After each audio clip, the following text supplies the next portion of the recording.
What's up, guys? For Chapter 14 current event, I did my post over the firefighter's quest to become Colorado's first above-the-knee amputee firefighter.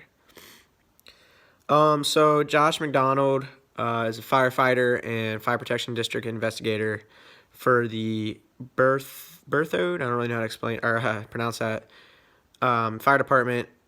He was performing inspections during a house fire, or after a house fire, I should say.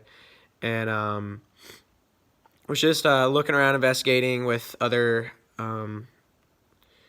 organizations, and basically was searching, trying to find and narrow it down. And they found the area of origin, and they were looking around, and he ended up falling through near the area of origin. And he said when he fell, he caught his leg caught on wires on the way down and bent in such a weird way that had his back killing him as well. He said he knew right away something was wrong, and he was unable to move. He fell 4 feet to the ground. He said he laid there for a while. It took about 15 minutes to get him extricated and onto a backboard into the ambulance. Excuse me. And he said he was diagnosed with tearing his ACL and PCL.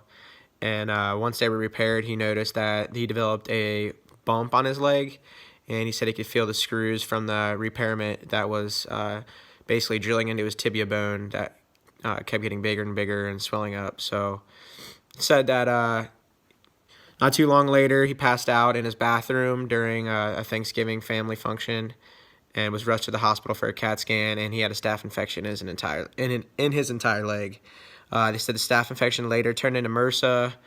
He was put in isolation in the hospital, and yeah, so the next step they said for him was to basically cut the leg open, clean it out, put him on antibiotics, and have him go to a rehab center and try to get back to walking and everything. He said he kept going on rehab multiple times, and the next step basically was to find a doctor that could take out 3 inches of his bone and put in an antibiotic spacer to prepare for a mechanical knee replacement.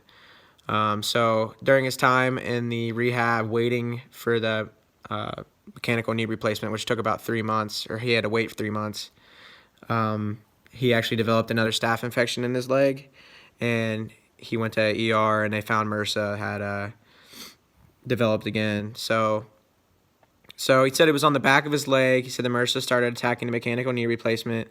He said he also developed an allergic reaction to the cement that they put in his leg, and he even developed a bone infection. So there was just a lot going on at that point. He was very devastated with everything going on. So the doctors basically decided to operate on and just amputate his leg.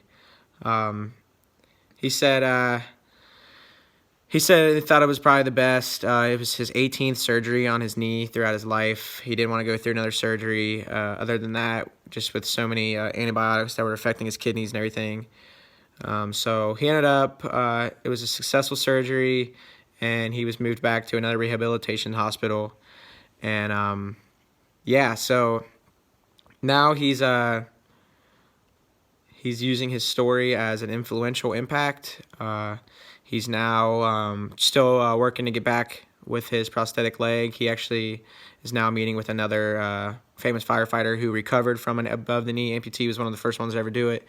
So he's getting trained with him mentally and physically with another trainer, and he's working his way back. So this is an awesome story, and I hope he does best with this recovery. But so this relates to my community because it just shows that injuries have a huge impact on us as wanting to be in the fire service. This is obviously a very significant one, but it shows that these things happen even just throughout fire investigation. But it also shows that having a passion for the fire service, no matter what may hold you back, you can break through it.